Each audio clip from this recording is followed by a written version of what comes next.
GBA election ಅನ್ನ ಮತ್ತೆ ಮುಂದೂಡ್ತಾರಾ ಅನ್ನುವಂಥ ಒಂದಿಷ್ಟು ಚರ್ಚೆಗಳು ಈಗ ಶುರುವಾಗಿದೆ.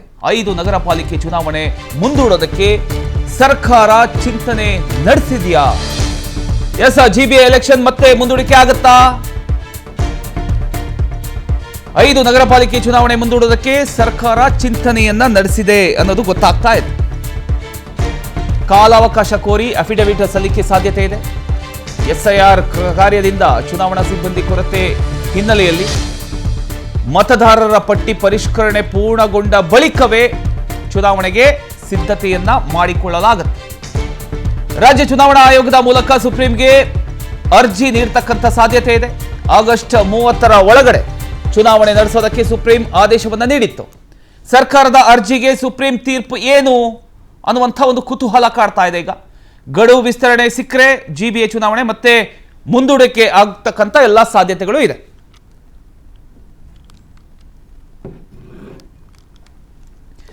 ಎಸ್, ಇದರ ಬಗ್ಗೆ ಇನ್ನಷ್ಟು ಡೀಟೇಲ್ಸ್ ಕೊಡೋದಕ್ಕೆ ನಮ್ಮ ಪ್ರತಿನಿಧಿ ರಂಜನ್ ಈಗ ಜಾಯ್ನ್ ಆಗಿದ್ದಾರೆ. ಎಸ್ ರಂಜನ್, ಈಗ ಮತ್ತೆ ಜಿಬಿಎ ಚುನಾವಣೆ ಮುಂದೆ ಹೋಗ್ತಕ್ಕಂಥ ಸಾಧ್ಯತೆ ಇದೆಯಾ? ಹೇಗೆ ಈಗ ಸುಪ್ರೀಂ ಕೋರ್ಟ್ ಏನ್ ಹೇಳಬಹುದು ಇದಕ್ಕೆ ಅಂತ?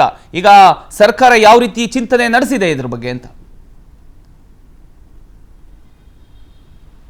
ಪ್ರಮೋದ್ ಬೋಪಣ್ಣ, ಖಂಡಿತವಾಗ್ಲೂ ಕೂಡ ಪ್ರಜಾಪ್ರಭುತ್ವದ ಅತಿ ದೊಡ್ಡ ಹಬ್ಬ ಅಂದರೆ ಅದು ಚುನಾವಣೆ. ಆದರೆ ಬೆಂಗಳೂರಿನ ಮಟ್ಟಿಗೆ ಈ ಒಂದು ಅತಿ ದೊಡ್ಡ ಹಬ್ಬ ಮಾತ್ರ ಆಗ್ತಿಲ್ಲ. ಕಾರಣ ಏನಂತ ಹೇಳಿದ್ರೆ, ಒಂದು ಕಡೆಯಿಂದಾಗಿ ಸರ್ಕಾರಗಳು ನಾನಾ ಕಾರಣಗಳನ್ನು ಕೊಟ್ಟು ಈ ಒಂದು ಚುನಾವಣೆಯನ್ನು ಮುಂದೂಡಿಕೆ ಮಾಡ್ತಿರುವಂಥದ್ದು. ಈ ಹಿನ್ನೆಲೆಯಲ್ಲಿ ಸುಪ್ರೀಂ ಕೋರ್ಟ್ ನೇರವಾಗಿ ರಾಜ್ಯ ಸರ್ಕಾರಕ್ಕೆ ಚಾಟಿಯನ್ನು ಬೀಸುವಂಥ ಕೆಲಸವನ್ನು ಮಾಡಿತ್ತು. ಆಗಸ್ಟ್ 30ರೊಳಗೆ ನೀವು ಯಾವುದೇ ಕಾರಣಗಳನ್ನು ಹೇಳದೆ ಚುನಾವಣೆಗೆ ನಡೆಸಬೇಕು, ಚುನಾವಣೆ ಸಿದ್ಧತೆ ಆಗಬೇಕು ಅನ್ನುವಂಥ ನಿಟ್ಟಿನಲ್ಲಿ ಕೂಡ ಡೆಡ್ಲೈನ್ ಅನ್ನು ನೀಡಿತ್ತು. ಆದರೆ ಈಗ ಸರ್ಕಾರಕ್ಕೆ ಜೊತೆಗೆ ಚುನಾವಣಾ ಆಯೋಗಕ್ಕೆ ಒಂದಿಷ್ಟು ವ್ಯತಿರಿಕ್ತ ಸಮಸ್ಯೆಗಳು ತಲೆದೋರಿರುವಂಥದ್ದು. ಒಂದು ಕಡೆಯಿಂದಾಗಿ ಈಗಾಗಲೇ ಏನು ರಾಜ್ಯದಲ್ಲಿ ಜೊತೆಗೆ ಬೆಂಗಳೂರಿನಲ್ಲಿ ಎಸ್ಐಆರ್ ಪ್ರಕ್ರಿಯೆ ಕಾರ್ಯ ಬರದಿಂದ ಸಾಗ್ತಿದೆ. ಈ ಒಂದು ಎಸ್ಐಆರ್ ಕಾರ್ಯಕ್ಕೆ ಒಂದು ಕಡೆಯಿಂದಾಗಿ ಸರ್ಕಾರಿ ಅಧಿಕಾರಿಗಳನ್ನೇ ಬಿಎಲ್ಒಗಳಾಗಿ ನೇಮಕ ಮಾಡಿರುವಂಥದ್ದು. ಈ ಹಿನ್ನೆಲೆಯಲ್ಲಿ ಜಿಬಿಎ ಇವತ್ತು ಒಂದು ಹಂತದಲ್ಲಿ ಪ್ಲಾನ್ ಅನ್ನು ಮಾಡ್ಕೊಂಡಿದೆ. ರಾಜ್ಯ ಚುನಾವಣಾ ಆಯೋಗದಿಂದ ಸರ್ಕಾರಕ್ಕೆ ಒಂದು ರಿಪೋರ್ಟ್ ಸಲ್ಲಿಕೆ ಆಗಿದೆ. ಆ ರಿಪೋರ್ಟ್ನಲ್ಲಿ ಈಗಾಗಲೇ ಏನು ಎಸ್ಐಆರ್ಗೆ ನಾವು ನಿಗದಿತ ಸಿಬ್ಬಂದಿಗಳನ್ನು ನಿಯೋಜನೆ ಮಾಡಿದ್ದೀವಿ. ಈಗ ಒಂದು ಏಕಾಏಕಿಯಾಗಿ ಚುನಾವಣೆ ಘೋಷಣೆ ಆದಂಥ ಸಂದರ್ಭದಲ್ಲಿ ಮತ್ತೆ ಸಿಬ್ಬಂದಿಗಳ ಕೊರತೆ ಆಗುತ್ತೆ. ಈ ಹಿನ್ನೆಲೆಯಲ್ಲಿ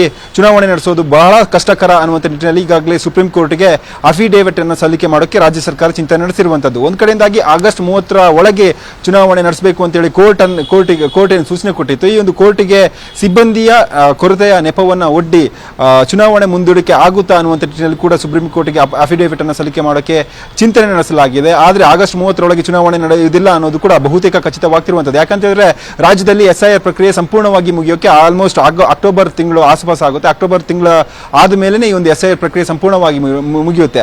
ಅಲ್ಲಿವರೆಗೂ ಕೂಡ ಮತ್ತೆ ಈ ಒಂದು ಜಿಬಿಎಗೆ ಜೊತೆ ರಾಜ್ಯ ಚುನಾವಣಾ ಆಯೋಗಕ್ಕೆ ಸಮಯ ಸಿಗುತ್ತೆ. ಈ ಹಿನ್ನೆಲೆಯಲ್ಲಿ ಈ ಒಂದು ಕಾರಣವನ್ನು ಕೊಟ್ಟು ಸುಪ್ರೀಂ ಕೋರ್ಟ್ನ ಬಳಿ ಅಫಿಡೇವಿಟ್ ಅನ್ನು ಸಲ್ಲಿಕೆ ಮಾಡೋಕೆ ಪ್ಲಾನ್ ಅನ್ನು ಮಾಡಲಾಗಿದೆ. ಆದರೆ ಸುಪ್ರೀಂ ಕೋರ್ಟ್ ಈ ಒಂದು ರಾಜ್ಯ ಸರ್ಕಾರದ ಅಫಿಡೇವಿಟ್ಗೆ ಯಾವ ತರ ಸ್ಪಂದನೆ ಕೊಡುತ್ತೆ, ಜೊತೆಗೆ ಈಗಾಗಲೇ ತನ್ನ ಅಂತಿಮ ತೀರ್ಪಿನಲ್ಲಿ ಹೇಳಿರುವಂಥದ್ದು ಯಾವುದೇ ಕಾರಣಕ್ಕೂ ಆಗಸ್ಟ್ 30ರೊಳಗೆ ನೀವು ಚುನಾವಣೆಗೆ ಸಂಬಂಧಪಟ್ಟಂತಹ ಸಂಪೂರ್ಣ ಪ್ರಕ್ರಿಯೆಯನ್ನು ಮುಗಿಸಬೇಕು ಅಂತ ಹೇಳಿ ಚುನಾವಣಾ ಆಯೋಗಕ್ಕೆ ಸುಪ್ರೀಂ ಕೋರ್ಟ್ ಸೂಚನೆ ಕೊಟ್ಟಿತ್ತು. ಆದರೆ ಈ ಸೂಚನೆಗೆ ಈಗಾಗಲೇ ರಾಜ್ಯ ಸರ್ಕಾರದಿಂದ ಅಫಿಡೇವಿಟ್ ಸಲ್ಲಿಕೆ ಮುಂದಾಗಿರುವಂಥದ್ದು. ಕಾದು ನೋಡಬೇಕಾಗಿದೆ ಪ್ರಮೋದ್ ಬೋಪಣ್ಣ, ಯಾವ ರೀತಿಯಾಗಿ ಸುಪ್ರೀಂ ಕೋರ್ಟ್ ಈ ಒಂದು ಚುನಾವಣೆ ಅನ್ನುವಂತಹ ಹಬ್ಬವನ್ನು ನಡೆಸೋಕೆ ಗ್ರೀನ್ ಸಿಗ್ನಲ್ ಕೊಡುತ್ತಾ ಅಥವಾ ಸರ್ಕಾರ ಕೊಡುವಂತಹ ಅಫಿಡೇವಿಟ್ಗೆ ಪುರಸ್ಕಾರ ಮಾಡಿ ಮುಂದೂಡಿಕೆ ಆಗುತ್ತಾ ಅನ್ನೋದನ್ನ ನಾವು ಕಾದು ನೋಡಬೇಕಾಗಿದೆ. ಥ್ಯಾಂಕ್ ಯು ನಿಮ್ಮೆಲ್ಲ ಮಾಹಿತಿಗಾಗಿ ರಂಜನ್.